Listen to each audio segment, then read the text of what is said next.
December 1957, off the eastern coast of South Africa, the balance of nature tipped.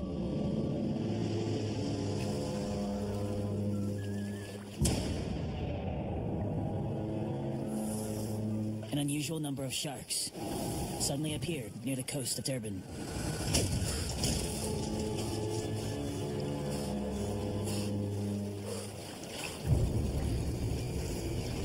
Leading to a wave of shark attacks, unlike anything the world had ever seen.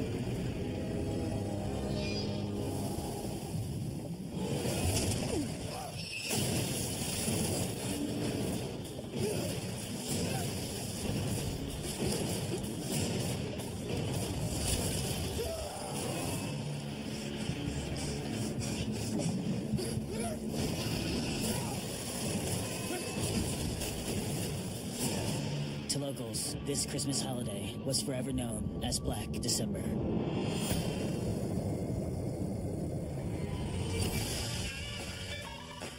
The holiday season is here again on South Africa's Natal coast. Thousands of holidaymakers are flocking to Durban from all over the world to spend their Christmas vacation at our pristine beaches. Black December wasn't just a shark attack. It was a series of 7 vicious shark attacks. Black December was so bad that if you were anywhere in the world, you knew that Durban and the Natal South Coast meant shark attack. With the addition of the new resorts, this season could be one for the record books.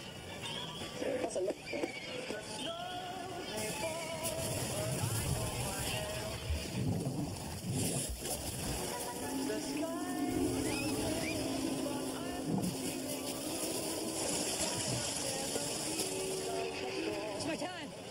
50? Bingo, beat that! I did that under 30. Prove it.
I was there on Margate Beach that day.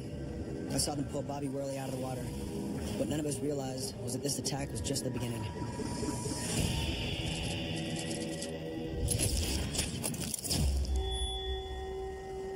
Bobby, I know you've had a traumatic week. Can you tell us what happened in the water the other day? I felt something bump into my leg. You knew it was a shark. Yes, I just wasn't fast Well, enough. how big was it? Hard to say. Water was cloudy. How many sharks did you see? Was there more than one? Thank you. Thank you. Let's give Bobby a hand, please.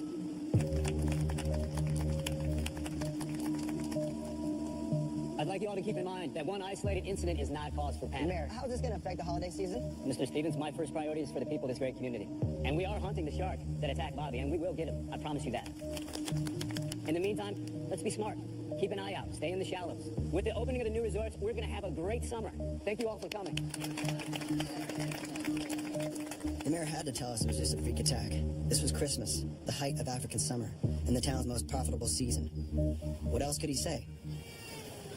Excuse me, are you covering the shark attack? I was supposed to be here writing a feature about the whaling industry, but looks like this is the story now. What paper are you from? Oh, I'm not a journalist. I'm Dr. Brian Harris from the Oceanographic Institute. Hey, I missed the beginning, but the boy happened to mention how deep he was when he was attacked. He didn't get much of a chance to say anything. The mayor cut him off. You can ask that guy right there, though. He's the lifeguard that saw it all happen. Thank you. Are you investigating the attack? I haven't found anything to investigate yet. Well, will you let me know when you do?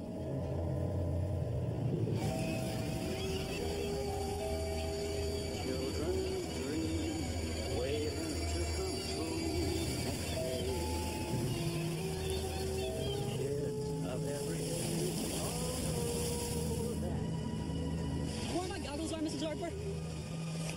Boys, it's 4 o'clock. Only 20 more minutes, okay? It's fine. Don't go in too deep, boys.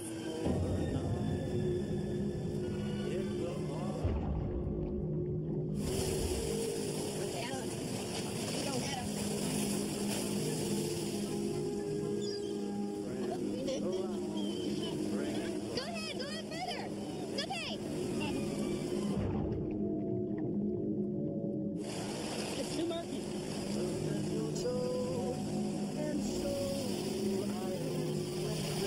You can go a little bit further. Go ahead. I'm watching you.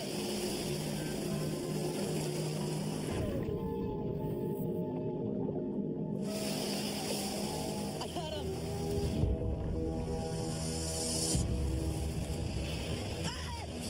Ooh, funny. Alan, behind you is a shark!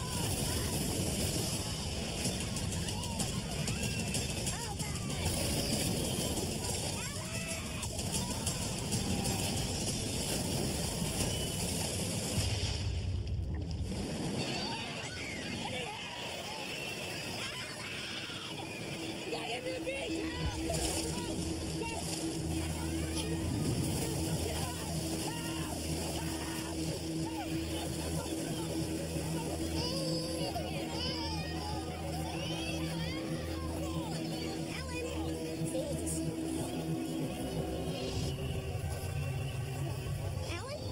It's almost like a horror movie. I went down to the beach, I heard people talking, I realized somebody had died, and it was only later that I found out, in fact, it was my brother who was killed. The way he went was quite a terrible way to go, and I've never tried to think about that too much.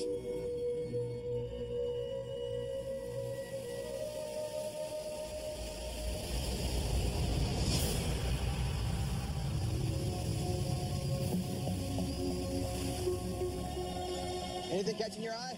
I'm seeing things. I don't know what's what anymore. May I see those? Knock yourself out. What are they catching?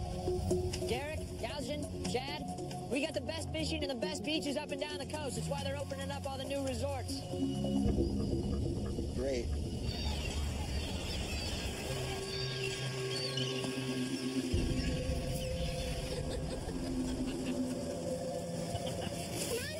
Go on down, I'm right behind you. What happened to Bobby? They were just freak attacks by some rogue raggy who, when we find, we are going to kill. There's no way a ragtooth could have torn a man's leg clean off or devoured a child like that. My hunch? It's a white.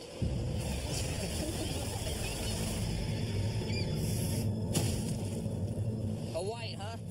This close to shore. It's a hunch.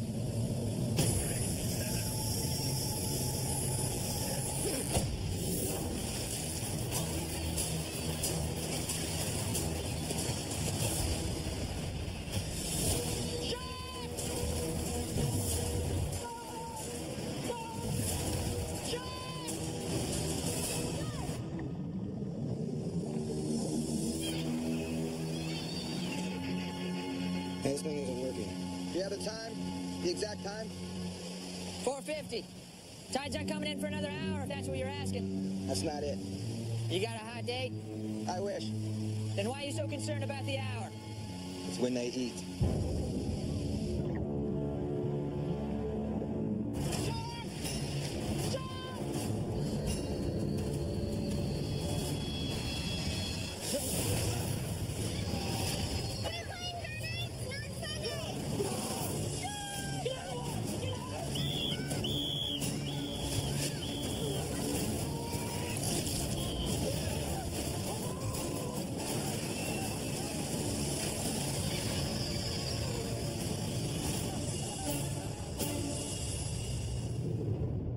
What the hell is that? No tourists, no town. They're down there. Hundreds of them.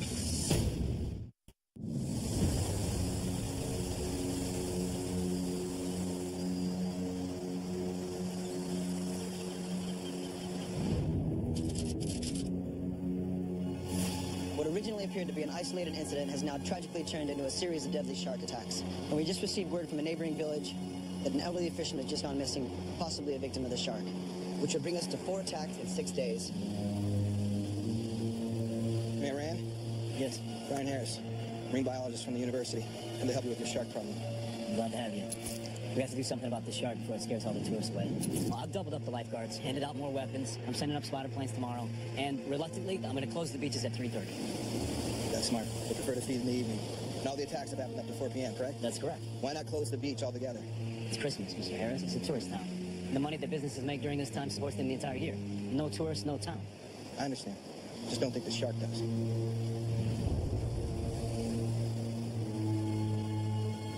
By the third death, news of the shark attacks had spread throughout the country, and people were already beginning to cancel their vacations. The mayor was under serious pressure to act. He armed the lifeguards with rifles, built taller lifeguard towers, and sent up spotter planes.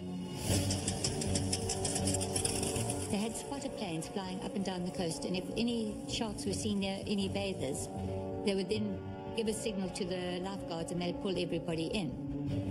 The spotter plane, that was a total waste of time and money because the water was very muddy and you couldn't see sharks. And this is what the story was with the shark attacks. And nobody realized that there were sharks there. Hey, you see anything out there? Maybe. I'm seeing some shadows. They could be a reef. They could be dolphins or whales. Or maybe my imagination.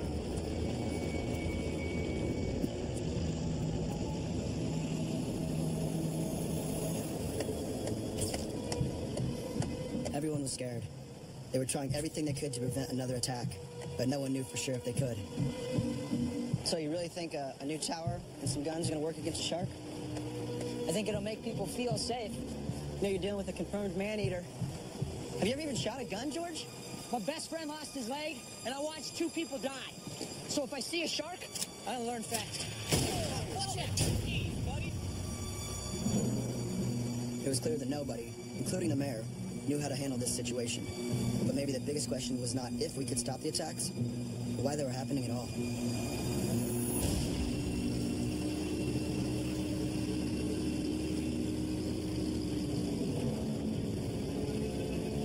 What the hell is that?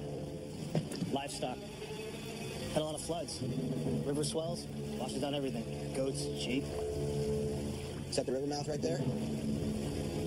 One there, one to the south. That explains why the water is so turned up. Stop the boat. I want to check down below. Not yet. A little farther. The attacks are happening close to shore. Just give me 5 minutes.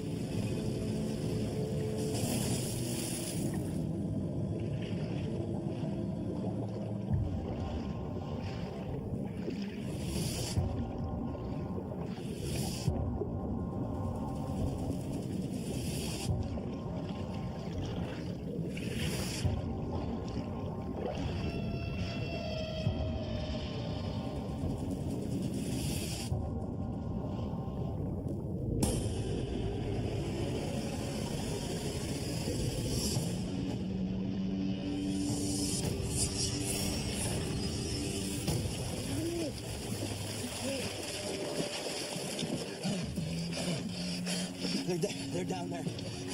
Hundreds of them. It was going to be a perfect holiday. It's more than one shark, Mayor. We never thought anything would go wrong.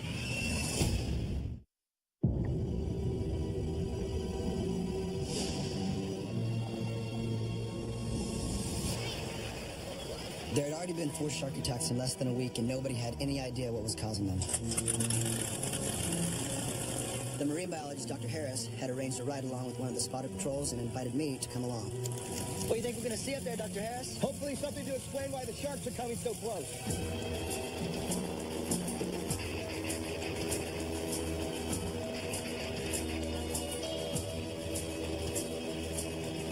Okay, there's the whaling ship. Yeah, that's one of the whalers I was telling you about from my story. These ships that leave Antarctica sail the whole coastline, leaving blood and oil the entire way. Whaling's big business down here, Harris. It fuels the local economy. Do you think that's what's causing our shark attacks? I think it's a big part of it. Yes. Even if the whale meat in the water was attracting the sharks, all that mattered to the mayor and the townspeople was fighting back at any cost. The local government launched a massive shark hunt by paying fishermen for every shark they caught. Bounty hunters came out en masse to try their hand at catching these enormous man-eaters. Mass hysteria had swept through Durban. The hunt has been a success, and the local fishermen are returning to harbor now with hundreds of sharks.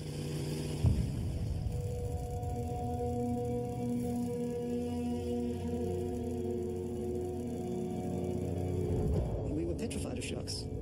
Subsequently, it became mass destruction of thousands of fish. The people making the decisions at the time were ill-qualified to make any decisions on sharks. The whole thing was panic. People just panicked.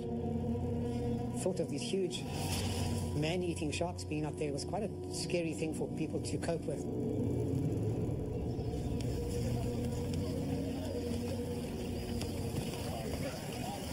Did you get your killer? And then some. Which one is it? Excuse me? That's my point. It's more than one shark, Mayor. I don't know what's drawing them here, but I suggest you close the beaches until I can figure it out. I got a suggestion. Spread the word! I want every man with a rifle down here shooting sharks. The mayor had declared war. Anyone in the area with a gun soon came down and started blasting at the sharks. There weren't many people who knew much about shark, except fishermen. I interviewed a well-known shark fisherman in Durban and asked him his views on it. Then he said, "You mark my words, within 24 hours there's going to be another attack."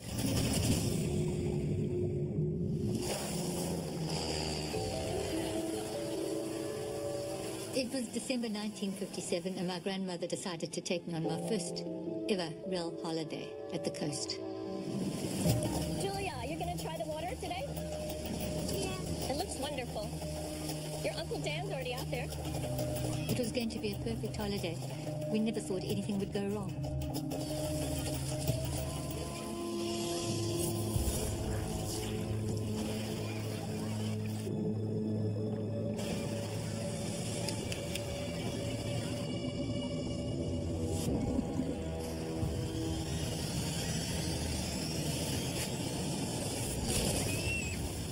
Julia?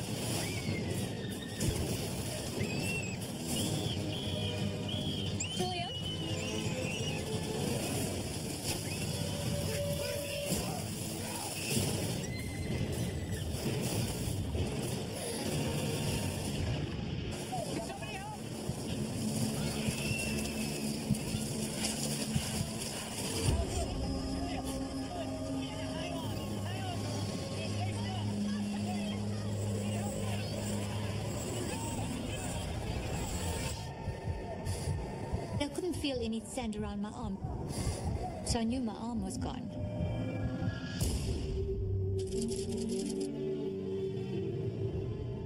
I've got bites all over my body, especially around my left breast and down the side here. You know, and I got them on my stomach as well. You know, I was viciously attacked. After the Julia painting attack, which occurred in front of thousands of people on the beach, and then all of a sudden it became Black December. Well, now that it's got a taste of flesh, it ain't gonna stop. We are going to close the beaches.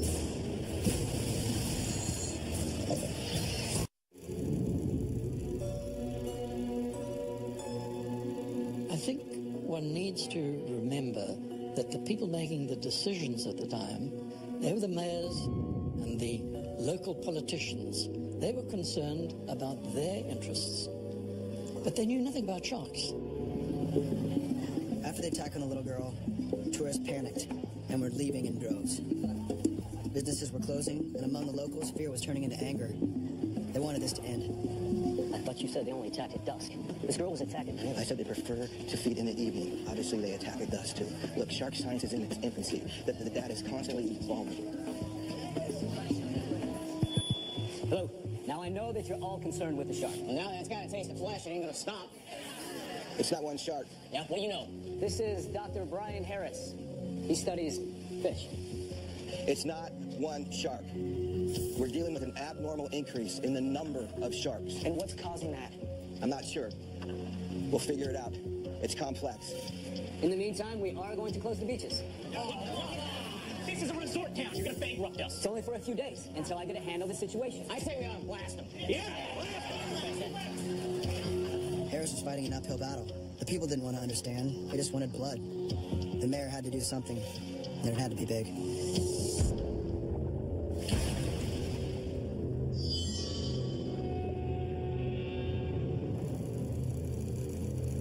They brought the South African naval frigate and they dropped depth charges, and the whole town shook every time these things went off.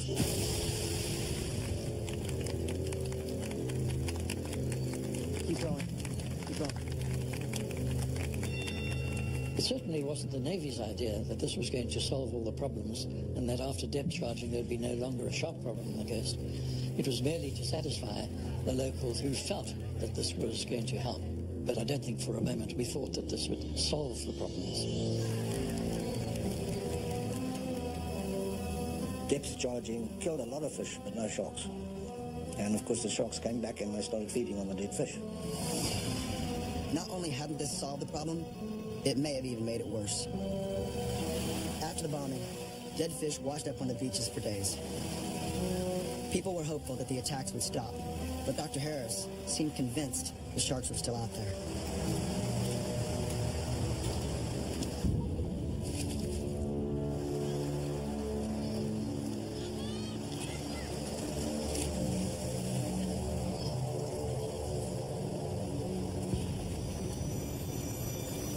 Have you seen Dr. Harris? Yes, he's right over there. Okay, thank you. Now what are you up to, Harris? Taking some samples. I'm trying to find out what's making the water so murky. Well, don't bother. I think the Navy's taking care of our shark problem. I'd like to take a look for myself. I've done everything that I can do. There's a lot we don't know about these creatures. The water has got to be safe. It's the ocean, Mayor, not a swimming pool. Nowhere safe.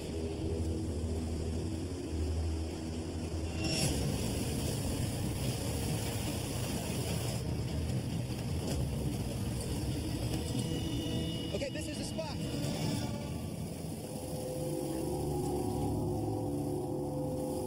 Let's drop it here. What's risking your life can prove? If Rand is right and all the sharks are dead, this is going to be a pretty boring dive. And if you're right, let's hope he's well told. you got guts, Doc. I'll give you that.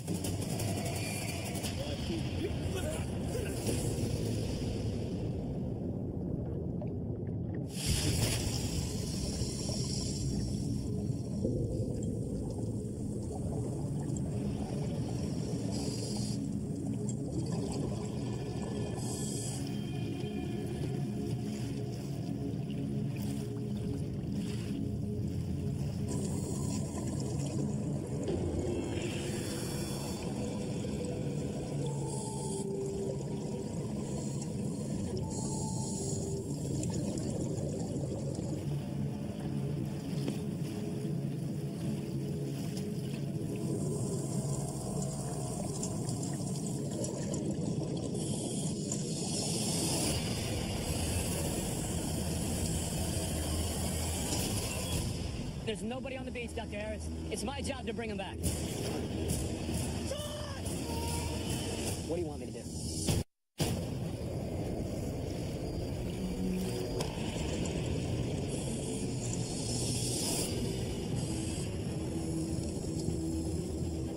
Look at him!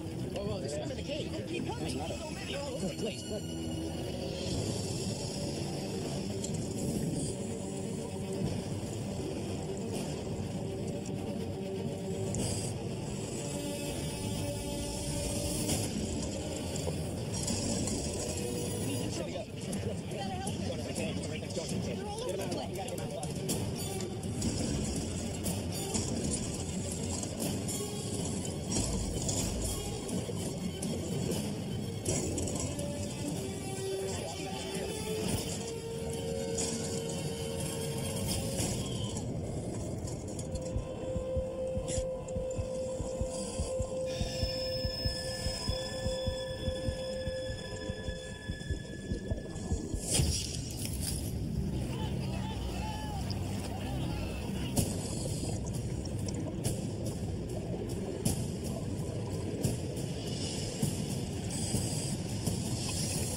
Nothing is working, Mayor. You have to trust me. The sharks are still down there. But what would you have me do, Dr. Harris? We need to close the beaches and get to the bottom of this. There are a lot of factors involved. Take the whaling, for example. Sharks are attracted to the smell of whale meat. Those ships are miles from the shore, Dr. Harris. Whaling's been going on for decades. The whaling is just one part of the perfect storm that's causing the shark attacks. Floods sent dead livestock down the river, into the ocean, just miles from the beaches. And then your blasting, sir, just killed more marine life, chumming up the waters, bringing in the sharks to feed. And with the new resorts, there's more people in the water than ever before. What do you want me to do? I can't keep the tourists out of the water forever. It's the only thing that'll stop the sharks from feeding on them. That's where you're wrong. I've just purchased some nets that are working off the shores of Australia. In the meantime, we improvise. We keep the people as safe as we can. That's not science, sir. I'm not a scientist. The desperate town struggled to raise enough money to buy and install the expensive nets. But until they could, the beaches remained open. Even during the shark attack period, the Black December, people were still swimming. And it was like Russian roulette, because it didn't matter where you were standing or swimming. You weren't safe. Hey, Doc. See that buoy over there? Yeah? Want to race? Yeah. Go get him.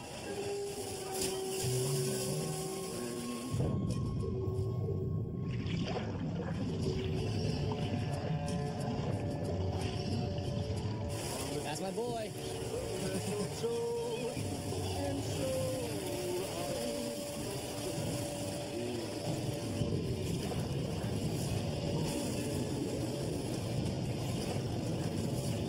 Almost got him.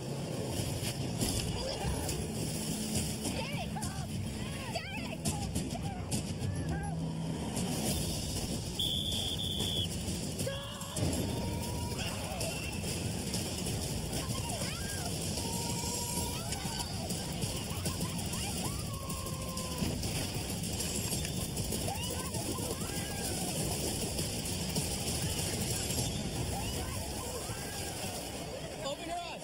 Open your eyes! Go get me some towels! Hurry! Dad! When I took his hand, he looked me in the eyes, and I could see at that moment he was collapsing. In retrospect, I'm sure my father died in the water because he bled himself to death before we could get to him. It was a big red spot in the sea. We pulled him out. I thought if we can just get him to a doctor, I thought the doctor could do magic.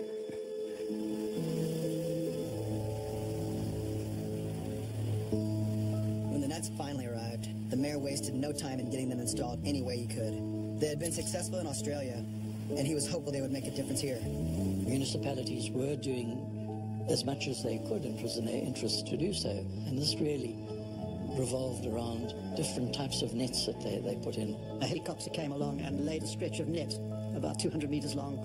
And after a week, we were asked to raise the net and see if any sharks had been caught in the net, which we did. All right, let's see what we got here.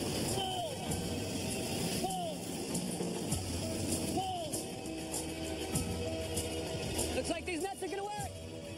They're working north of Durban. They're working at catching fish. No doubt about that. What's to stop the sharks from swimming under them or around them or biting right through them? Well, we gotta try. Easter break's right around the corner, and there's nobody on the beach, Dr. Harris. With good reason. It's my job to bring them back. Great job, John. Thank you, fellas. Mr. Harris, stay out of the way, will you? After the December holiday period, the tourist industry was desperate to get the holiday makers back for the Easter period. How you doing, buddy? What's your name? Kevin. Nice. And they launched a massive public relations effort throughout the country. How are you guys? Good. How you doing today? I'm great, thanks. Excellent. Enjoy your stay.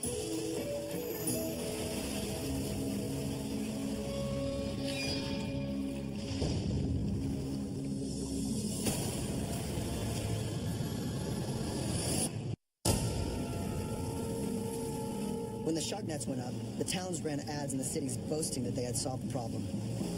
Some families started coming back and going back in the water. They said they felt safe now. So I need to get everybody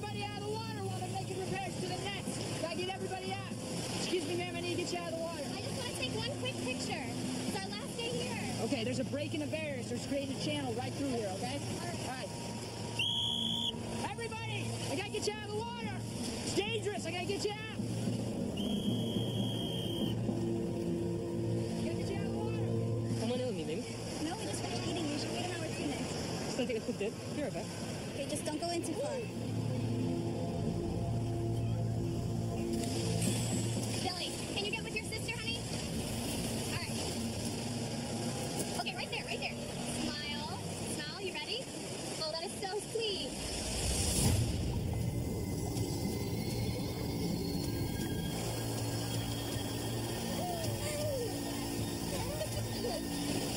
One more. Everybody out of the water, okay? Smile.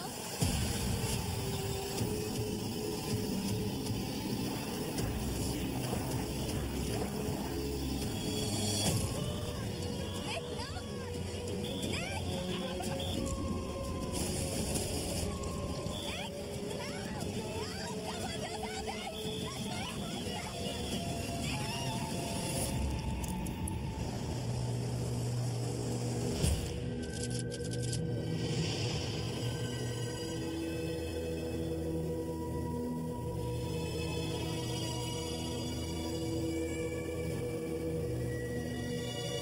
You going to close the beaches now?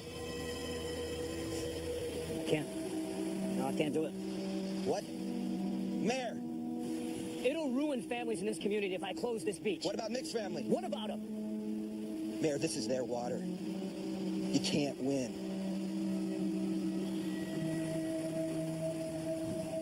I thought we were safe. Nowhere's safe. Right? The beaches stay open. Every day. Get out of my town.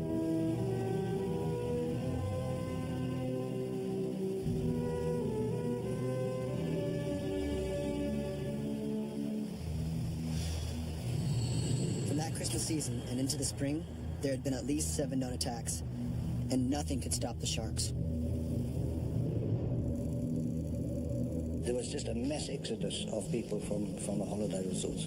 Not only the place where it happened, but the whole coast. Everywhere just turned into like a ghost beach or a ghost town after being so crowded. They went straight from the beach into the hotels, packed up their clothes, put them in the cars, and away they went. And the hotels and the tourist industry really started suffering badly. Nothing seems to be effective against the endless shark attacks, and the tourists have had enough. They're clearing out by the hundreds and leaving ghost towns in their wake. No one knows if they'll return to the Natal South Coast.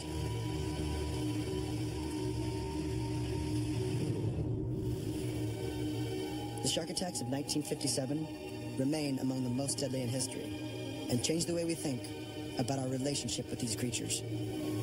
The Christmas of 1957 was a turning point in our understanding of sharks. The lessons learned from these events led to the creation of the Natal Sharks Board. Since then, the world has come to learn a great deal about these deadly predators, but much still remains a mystery. I think the world has got a lot to learn about their relationship with sharks. It is their territory, you know. And it's just common sense. You just got to realize that the shark is in the water, it's his domain, he wants to eat. I don't think there is any way of stopping shark attacks. They're always going to happen. But if one has a better understanding of the shark's instincts and habits, one could perhaps avoid unnecessary loss of life.